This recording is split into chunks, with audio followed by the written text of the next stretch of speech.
Hello everybody, my name is Tracy and welcome back to my channel. Today I want to talk about our aura, or scientifically known as our electromagnetic field. Now, there's so many things that affect our aura, how to protect our aura so that way we can always vibrate and shine high in the sky. So let's get right into it, shall we? Rule number 1, be antisocial. Just kidding, sort of. Thanks to quantum physics, we now know that there is, first and foremost, dark matter, and second of all, our eyes are only able to perceive 4% of light. So what does that tell you? There's so much. There's 96% more of what we don't know than what we do. But I believe that humans act like we know 100% of the time. That's much better. So, back to science. We now know that, our aura expands. It's in the invisible field, and so it expands about 6 feet of a radius all around us. And so these invisible energies are colliding and mixing with one another, and we know that intuitively, but we don't see that.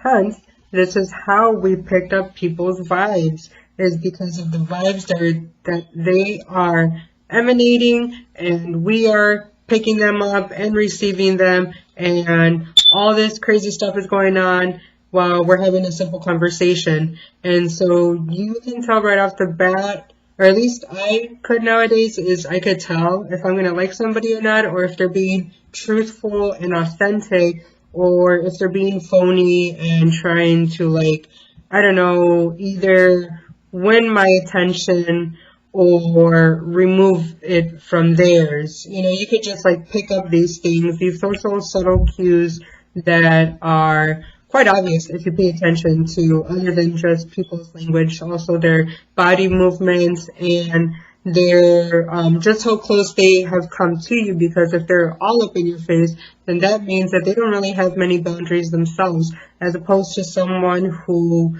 is polite, may give you a handshake, and then, give you your personal space.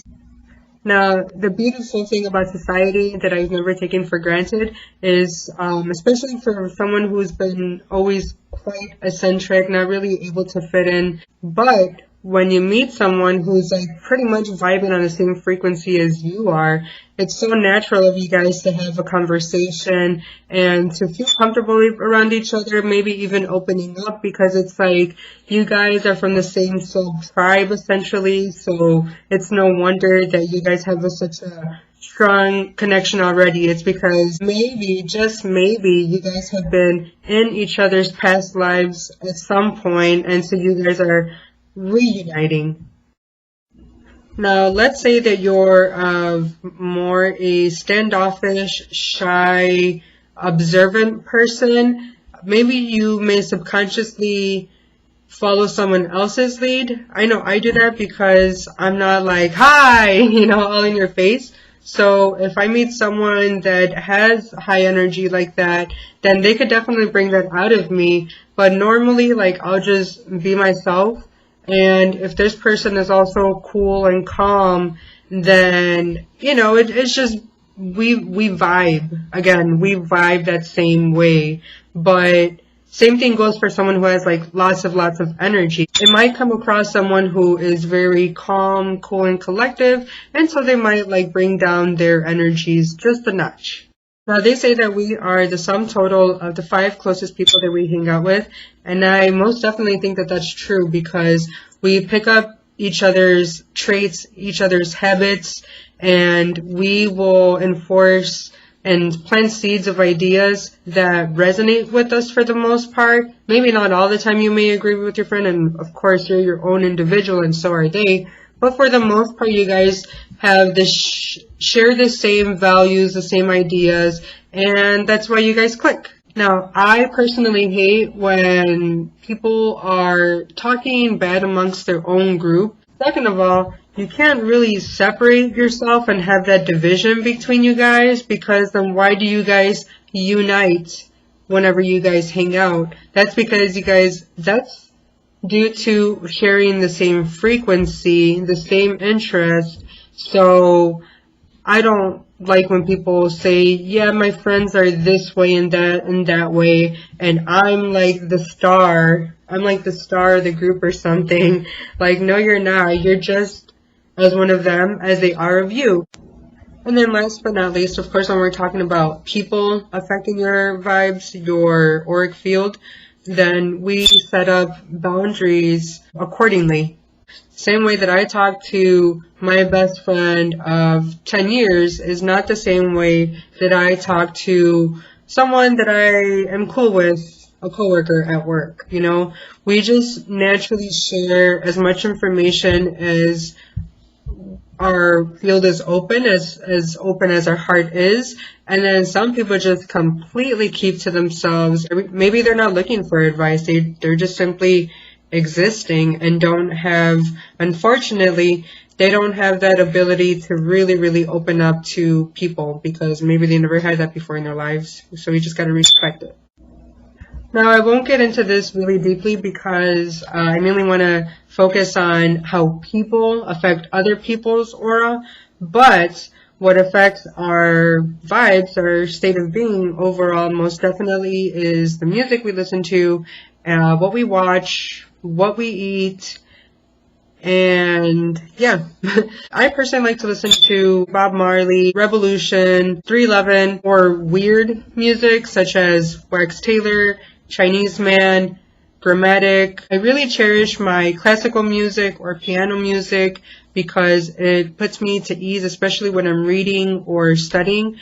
That is hands down what I'm tuning into. And of course, at nighttime, I most definitely put music on my phone, such as 432 hertz or 528, or really whatever my intention is. Now, as far as what I watch, I've never liked scary movies. I've always dreaded them, and whenever my older siblings were put on Goosebumps, I would be freaked out and sitting in between them, just frightened.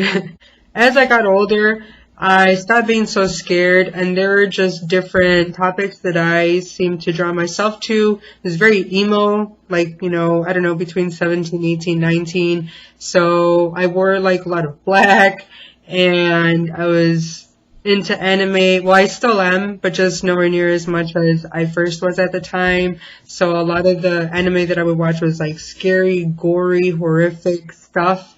Also sports. There's nothing wrong with sports. Like, I'm not talking crap. I'm just saying that I noticed that whenever I was really, really into football and baseball in particular, would really, really get amped up and excited and adrenaline pumping everything when my team is winning.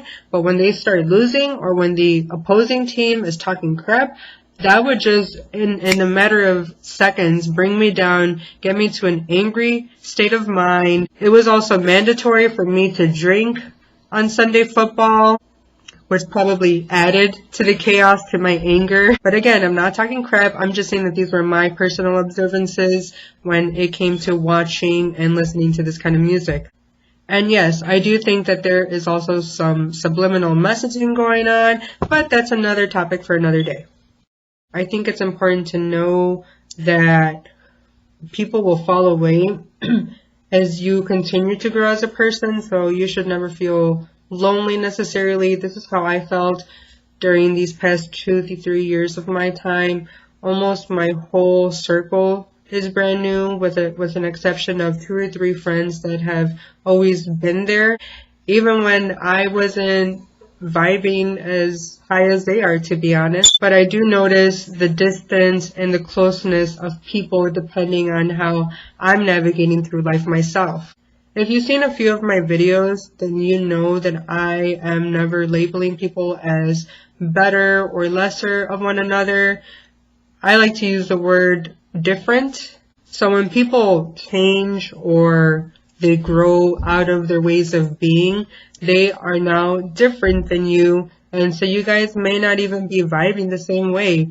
This just means that maybe this person, for example, like they started to really pay attention to their diet, and now they've gone on this high plane where they just never look back, and they don't join in the festivities of, maybe drinking every weekend or pigging out. There are things like that that just naturally tend to fall off people if they choose that intention. Now, there are certain character traits that as we continue to live our life, they just fall off if we set that intention, like the one I just mentioned.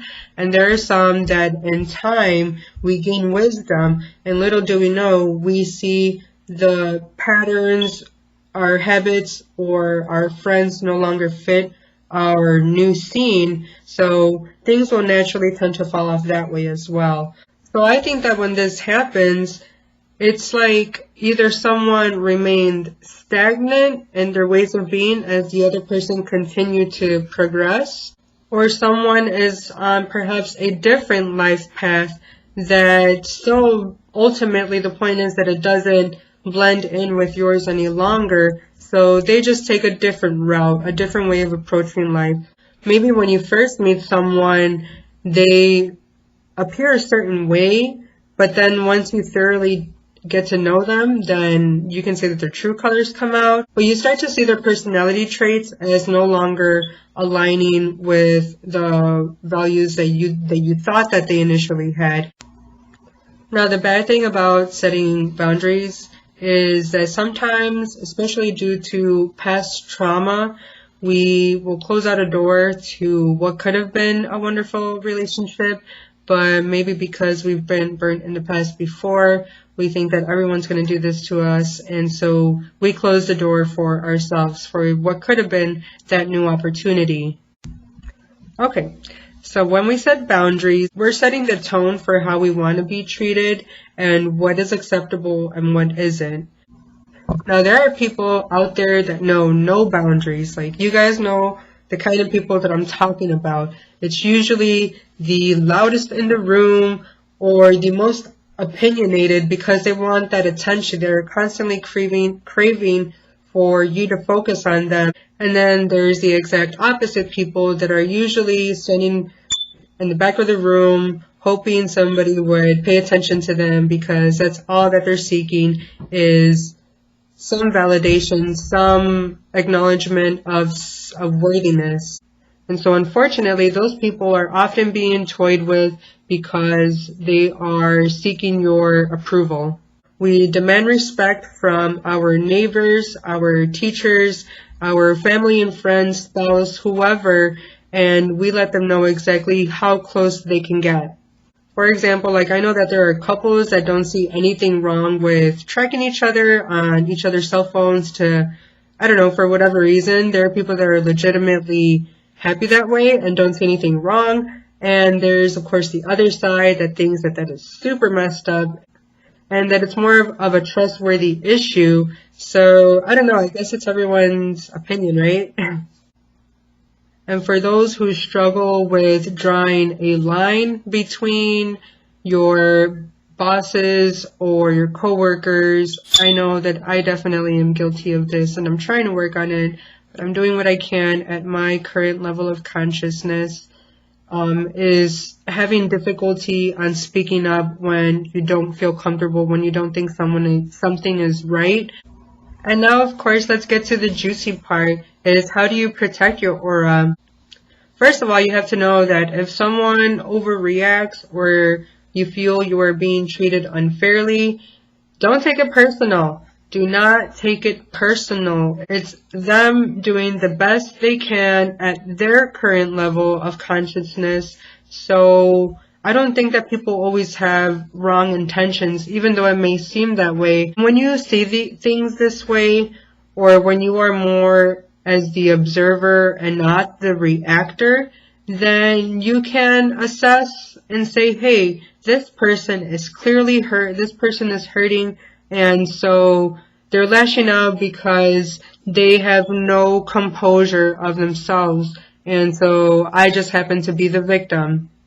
This is very powerful because it's seriously like this wall that you put up and you say, and you send them love and compassion. You don't get angry and get all worked up with them too. You become the observer. And so you see that they're hurting And that's how your aura is not affected. And is it just me? Or do you notice that any tension or conflict in the air just immediately ceases to exist? There's really not much more to say when the person is not responding. The other party surrenders because, well, what can they do next? Now, the biggest takeaway of all this is the fact that you never gave them permission to enter your auric field in that way and to impact it negatively. So you would have to give them permission, or to a certain extent allow what they said was true. So for example, if they were going off saying that you did not put any input into this work project or something, and you don't think that you did anything wrong, that you put in your work and that was that, then you can see it as them overreacting and you're calm and cool while they're trying to penetrate your auric field by making you feel bad, but because you're not allowing that permission, then it has no effect. I don't know if that made any sense, but to put it even more simple, like let's say that someone doesn't like the color of my nail polish, right? And they say it's ugly. Well, the thing is that when I woke up this morning and I said, I like that color, and so I'm going to choose this color to paint my nails this weekend, that those are my beliefs. That's what I permit to believe is true, is that this color is pretty, I chose it, I like it. I don't care if someone else doesn't like it or if they think it's ugly, because my truth, my beliefs is that it's a pretty color. So you see how if you don't give people permission to affect you, then it has zero effect.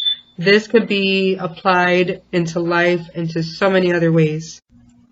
Now, quick fun fact is that all the geniuses from back in the day, like Nikola Tesla, Beethoven, Einstein, they spent a lot of time in solitude. They're like, no ma'am, I am not about to lose focus in my work while you're over here twerking in front of me. And last but not least, stage your house so that way you can clear all that energy from your lovely home and it could be peaceful and tranquil and full of ultimately your vibes for the most part. So that's all I have to say. I hope this helped you understand what our auric field truly means to us, so that way you can protect it and guard it so heavily and make sure that no one brings you down. So that's all I have to say. Much love and peace. Bye.